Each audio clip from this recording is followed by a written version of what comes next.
he comes up and comes around. Looks like Mario Andretti. Indeed it is. Mario, the Lola, still apparently a very developmental car. Well, it's having problems all day, and Mario is going to be tired when the day is over because he's worked hard. Now, Gordon Johncock on the last back stretch. The white flag has been given as he comes down alongside Andretti. Doesn't want any part of it. He'll take it nice and easy. He is on his way to a checkered flag. The last lap. Gordon Johncock coming toward the checkered. Here he comes off the fourth turn now. Nick Bernaro has the checkered flag, and Gordon Johncock has won the first race of the season, the Atlanta 200. Here's the white flag. 1 lap to go for Tom SNEVA, and he'll win his first Indianapolis 500. Oh boy, what a moment this always is, and for him especially sweet. SNEVA just continues to pile it on, continues to drive it very close to those walls. I mean, we are seeing a confident driver in full command of his faculties here, Jim. Certainly not slowing down, but after 3 second place finishes here, he doesn't want any of that talk about ultra-conservative driving.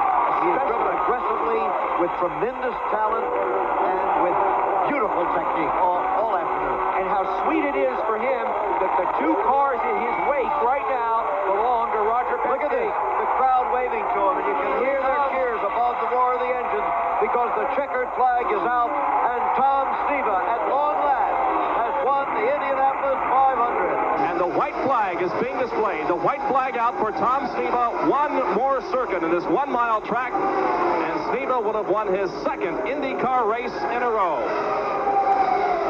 SNEVA with some breathing room, but not all that much. Al Unser, you'll see him. There he is, the yellow car right behind him. SNEVA's got to make a move here to get around Rahal. Bobby gives way, moves up about a lane and a half. SNEVA goes underneath. Al Unser just out of the picture. There he is, the bright yellow car coming down. Here comes checkered flag. And the checkered flag is shown to Tom SNEVA, winner of the Dana Rex Mays 150 at Milwaukee. And a happy crew and a happy wife clapping hands and congratulating their man, Tom SNEVA, winner in the Texaco Star True Value Hardware Parts Cosworth. The white flag flutters for Al Unser as he comes down the front stretch, goes into turn number 1, but without a doubt, that long pit stop, about 20 or 25 laps to go, was the difference in this one. Since 1956, in terms of road races, this is Al Unser's 43rd start in a road race, and this will be, if he can hang on for another little over half a lap, will be his 5th win on a road course since 1956. Mario Andretti has won the most races on road courses since 1956 with 10. Dan Gurney 2nd, Rick Mears 3rd, Bobby Unser 4th, and Al Unser in 5th place. But he's going to pick up another win and tie his brother for 4th place in just a matter of moments, it would appear. He's now through turn number 7, now onto turn number 8 at the west end of the racetrack. Now setting up for turn number 9, a short straightaway that leads him to turn number 10. Out of turn number 10 and on to the main straightaway for the final time. Al Unser Sr. from Albuquerque, New Mexico, the current point leader in the CART PPG IndyCar World Series, adds to his lead today. He's through the front stretch, braking and gearing the car down through turns 11 and 12, crossing the start-finish line, and there is the win for Al Unser as he signifies the win by raising his right hand off of the steering wheel, moving through once again turns 1 and 2, but the race is all over, and Al Unser is the winner. As they come to the white flag with 2 miles to go, Simon immediately pulled out of the way. Now Rick Mears closes down, comes below Chris Neifel. Mears powers past Neifel. John Paul Jr. comes in, closes behind Mears. Mears has to drop behind Neifel. They're in Neifel's draft now. Now John Paul Jr. pursues Mears. John Paul drops inside Mears, forges his way past. He's down on the apron. He gets past Rick Mears. John Paul leads it, and Mears is spinning. Rick Mears up, hits the wall. Neifel torpedoes right into Mears. A serious accident. John Paul now screaming for the checkered flag. It's unbelievable. Rick Mears is going to climb out of that battered and broken race car. The rear wing is gone. The nose is gone. Now the safety crews come to help Rick. He looks like he's been stunned by this crash. Chris Neifel also involved. The safety crews are with him as well. This man alone in the history of this sport is the only one ever to have won the Daytona 500, the Indianapolis 500, and the World Grand Prix Driving Championship. An extraordinary achievement, and it'll put him in the history books forever as he takes the white flag, the last lap here at the Road America 200.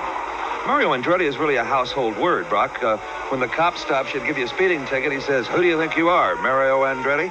No question about it. There have only been 3 or 4 people in the history of the sport that have been synonymous with race driving, and Mario Andretti, along with, I suppose, Barney Oldfield and A.J. Foyt and perhaps Tazio Nuvolari, are the only ones. And worldwide, he is one of the most famous and certainly one of the most successful drivers ever. And a nice man as well, a real gentleman.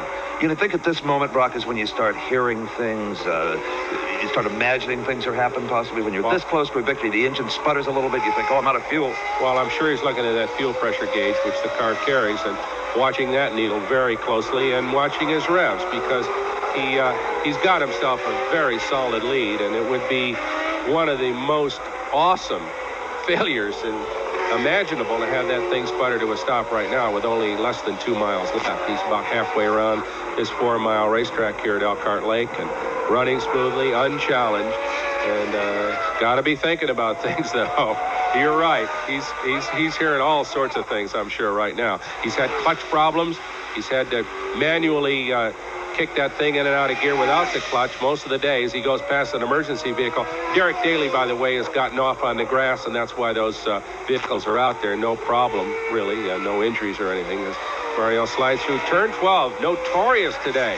Boy, we've seen some real action on that corner. So Mario Andretti just 2 turns away from winning the Road America 200 and probably holding his breath right now, as is everybody in his pit. Boy, oh boy. One last hill to climb, up that little incline, up the big, long main straightaway. In a couple of seconds, he'll be able to see that checkered flag hanging out there, which means victory. Now he can't lose. There, across the finish line, a victory to Steve Evans. Matteo Fabi now onto the main straightaway, and Nick Finaro has the white flag, 2.5 miles, 1 more lap to go. If he completes it out in front, he will win his first ever IndyCar race as the man from Milan heads down to the first turn. Well, it definitely looks like he's going to win it. He's closing up on the back of Big Al there, and probably could very easily go by him if he wanted to, but he's using his head, staying back. He knows pretty much where Al Jr. is at, and knows there's no alarm. He only has 1 lap to go, so he's certainly not taking any chance at this point. Driving a very, very smart race. A nice, an easy, a smart race for Matteo Fabi. Al Unser Sr. out in front of him, down off the leader, Serio. Matteo has 1 more turn now, and he will be the winner of the Pocono 500. The legend of '83 continues. 6 different races, 6 different winners. The last turn for Matteo. The crowd cheers. His engine roars. The checkered flag flies, and the school bandit, Matteo Fabi, number 33, the Forsythe Brothers car, has won the Pocono 500. There goes little Al in second place. So rookies finishing first and second here at Pocono. Matteo Fabi waves to the crowd.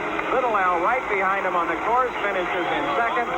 And what a party begins now for Barry Green and the Forsythe Brothers crew. Here comes Rick Mears. The white flags did come out, was displayed for Bobby Rahal. So this is the last lap for Bobby Rahal. We'll follow him through the S's here. Again, he has about a 30-second advantage on Matteo Fabi and about a 57-second lead on John Paul Jr. in 3rd position. And just about a lap lead on Al Unser Jr. Those 4 cars on the lead lap here at Riverside. Well, the Hilton Hang Tough Award has already been awarded for the race today. It's going to go to Al Unser Jr. I got to say, I don't think there was any other choice they could have made. This is turn number 7 for Bobby Rahal. Through it, up the hill, headed for turn number 8, the tight hairpin. The last real challenge for Bobby Rahal on this 3.3-mile road course. He gets through that okay. He needs to go down the long backstretch and then into the sweeping turn number 9 that will carry him to the start-finish line and a checkered flag victory this afternoon. White flag being displayed to the other drivers as they pass across the start-finish line here. Now Rahal gaining some speed coming down the backstretch. Looks like he has the situation well in hand. He went around a slower car there on the backstretch and it looked like it. There was Al Unser Jr. There's also an award called the PROVIMI Pass Standings. It's an award each race for the driver who passes the most cars, and it's a cumulative over the season. Tony Bettenhausen led those standings coming into this race. Klausler started 27th. He's going to finish 6th, it looks like. Hands down, PROVIMI Pass winner today, Klausler. The checkered flag is out for Bobby Rahal from Dublin, Ohio. He raises his hand in victory. Bobby Rahal and the Sleep Cheap Red Roof Inn's crew has won this 500-kilometer race here in Riverside, California. Teo Fabi is just now entering turn number 9. Unless things really fall apart for Teo here in the late stages, he's going to win this race. He crosses the Something's happened to Teo Fabi. He just pulled down low on the inside. Unless he's letting the slower cars go by and not taking a chance. Well, that was very possible. Yeah, it could be because he did see the white flag displayed by Nick Bonoro, the official starter for karts, and it could be that he knew he was 40 seconds ahead, didn't want to contend with those other cars, and so he just pulled down and let them by. We'll see, though, here as he goes into the final lap. I think that's what he did, guys. Looks like he just pulled down and let him go so he wouldn't have to. I don't know, though. Well, he's not running all that quick. He doesn't appear to be running as quickly as he was earlier, but don't forget he's only got about a half a lap to go before victory is his. That's about a 37-second lead now. He'll get to a point. Now here's one of those real exciting corners on the racetrack. He'll get to a point as he goes through madness where he can almost coast home. Very gingerly. He's got a couple cars. Two cars spun. He missed them all right.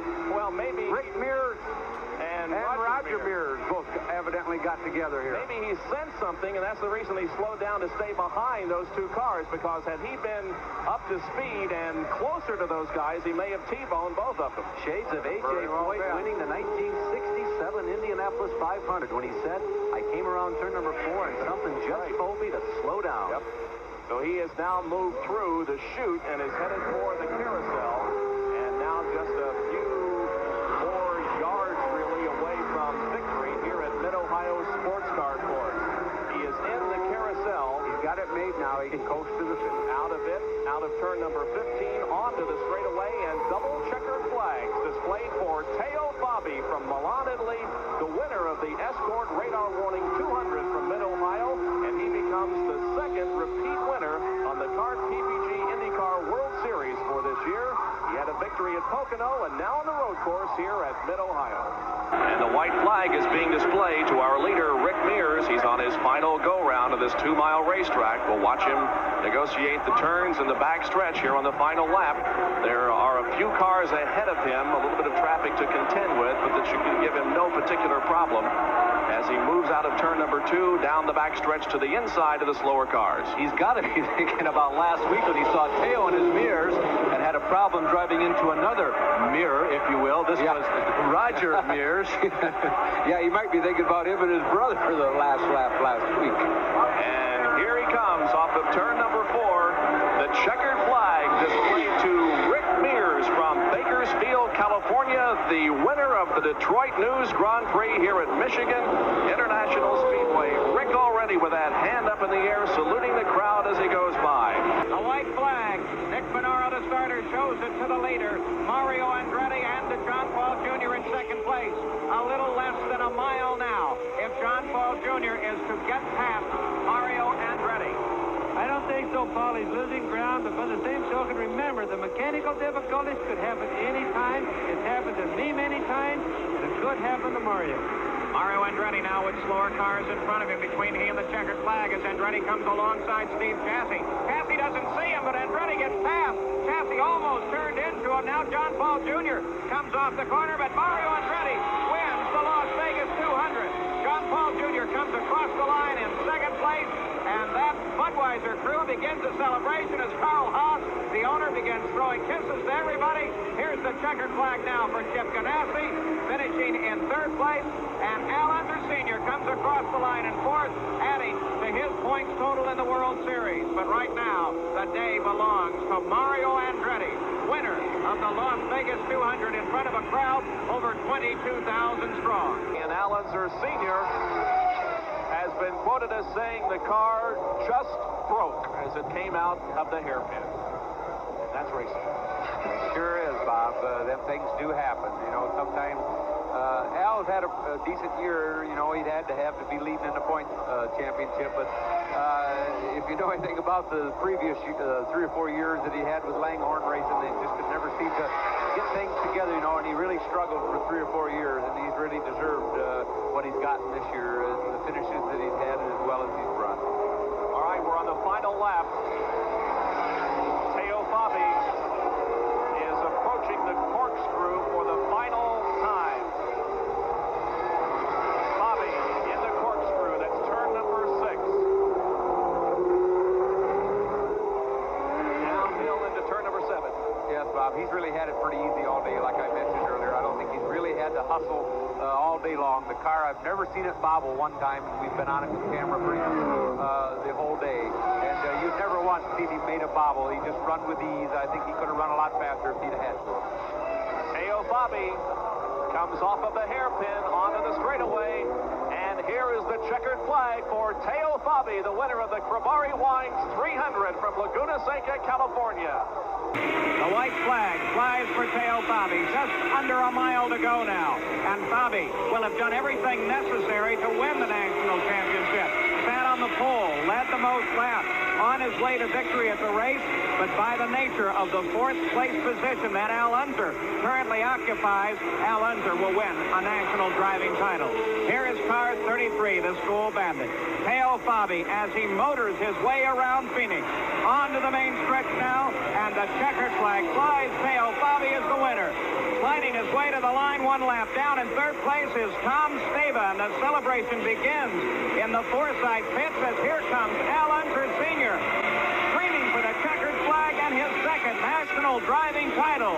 Roger Penske begins to celebrate. Look at the relief on Roger's face as Al Unser Sr. wins the national championship. And the celebration begins. Let's go down to the Penske pit now as Bruce Jenner is with Roger Penske. Congratulations to Roger Penske. I think out of the last 5-6 years, you've won the National Driving Championship about that many times. And it's really quite an accomplishment to you and your crew. And Al Unser just pulled off another one. Well, I'll tell you, it was a tough one. I've got to hand it to Teo FABI and Barry Green and the Forsythe brothers. They're good friends of mine, and to race those guys, and they really put it on us here at the end. But, you know, it took the whole season. We got enough points to win. It's a shame that Rick had a gear go that stuck because he was flying all day. We were hoping that maybe he could keep FABI honest, but when you can't run at the beginning and stuff. But this season's over, and I'll tell you, we got a lot of work to do. Well, it's a credit to your organization. You're able to pull it off this year, and now you can go celebrate. Thanks, Bruce. Thanks, man.